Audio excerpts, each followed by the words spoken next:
In the final years of World War II, Nazi Germany had a secret weapon that could have changed everything. The Messerschmitt Me 262, the world's first operational jet fighter. This machine was a miracle of engineering. Faster, more powerful, and more advanced than anything the Allies had. It could outfly every Spitfire, Mustang, or Thunderbolt in the sky. But this technological marvel never had a chance to turn the tide. Why? Because Adolf Hitler sabotaged his own air force.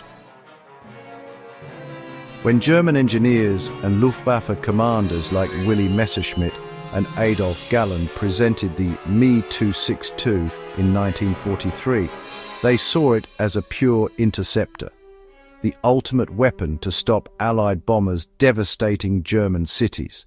But Hitler had other ideas. He didn't want a defensive fighter. He wanted a Blitz bomber, a jet that could carry bombs and strike England in retaliation. Hitler ordered the Me 262 to be modified into a fighter bomber capable of carrying 1,000 kilograms of explosives. This one decision threw the entire production into chaos. Engineers had to redesign hardpoints, rebalance the airframe and rework fuel systems, all while Allied bombing crippled Germany's industry and fuel supplies. The jet's revolutionary Jumo 004 engines required rare, heat-resistant alloys that Germany could barely produce by 1944.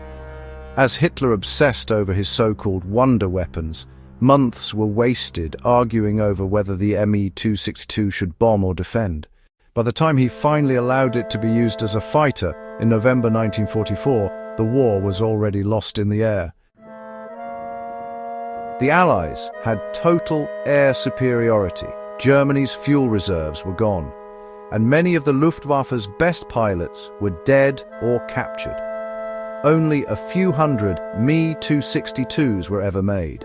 At most, about 300 were operational, often grounded for lack of fuel, spare parts, or safe airfields. When they did fly, Allied pilots were stunned by their speed, but there were simply too few of them, too late to make any difference.